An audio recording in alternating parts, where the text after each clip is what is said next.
How Iran actually hit a US F-35 stealth jet. Every news channel right now is blowing up with the exact same question. How in the world did a tiny Iranian missile manage to target a fighter jet that even Russia's billion-dollar radar systems can't spot? Let's break down exactly what went down. First, take a look at this beast. The Lockheed Martin F-35 Lightning II, the absolute boss of fifth-generation aviation.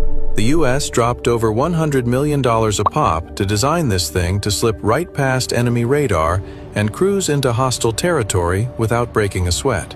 Its main job? Wiping out enemy air defenses and totally dominating the skies. And to pull that off, it uses the most insane, top-secret stealth tech on the planet. The F-35 had an 8-year combat streak, never shot hit, not even once. So the big question is, what is the ultimate weak spot of the world's most advanced fighter jet?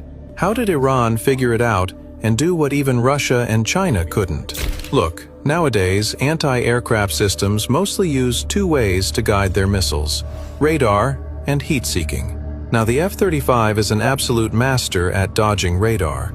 Because of its crazy shape and radar-absorbing materials, its radar footprint is so tiny that billion-dollar missile systems like the S-300 and S-400 just can't lock onto it. The radar signal literally just doesn't bounce back. But every superhero has a weakness, right?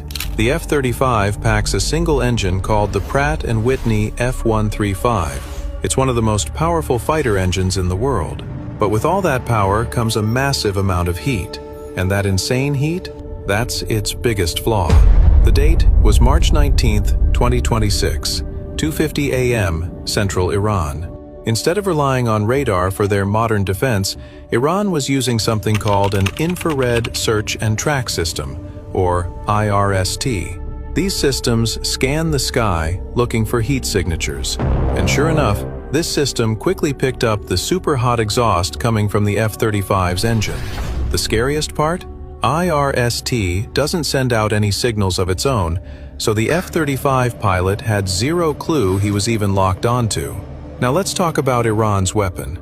The missile used in this attack is believed to be the 358 missile, also known as the SA-67. And this thing is seriously sneaky. It's not your average surface-to-air missile. It's a weird mashup, half kamikaze drone, half missile. It flies super slow and just loiters around a specific area, flying in a figure-8 pattern.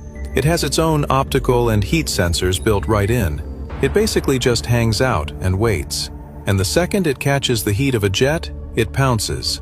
The craziest thing is that the 358 can be guided by a network of infrared sensors on the ground. But hold up. Just because there was no radar warning doesn't mean the F-35 is a sitting duck when a missile is launched. This jet is packed with a super advanced distributed aperture system, or DAS. It's got 6 infrared cameras that give the pilot a full 360-degree view around the plane. The second that 358 missile hit the gas and its rocket motor started giving off heat, the DAS caught it and instantly gave a warning alarm in the pilot's headset. Now the pilot only has seconds to react. To break the missile's lock, the pilot yanks the jet into high G turns to confuse it. At the same time, the jet starts pumping out flares. The whole point is to trick the missile's sensor so it ditches the jet and chases those glowing flares instead. And it worked. The 358 missile falls for the flares, it still flies incredibly close to the jet. The moment the missile senses it's super close to the target, inside its lethal radius, it just blows up mid-air.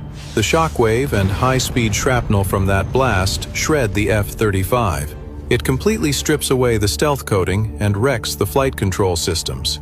It wasn't a direct hit that turned the jet into a fireball, and that's exactly why, even with massive damage, the pilot managed to pull off a safe emergency landing. Iran proved that you don't need a billion-dollar radar to bring down America's most advanced jet.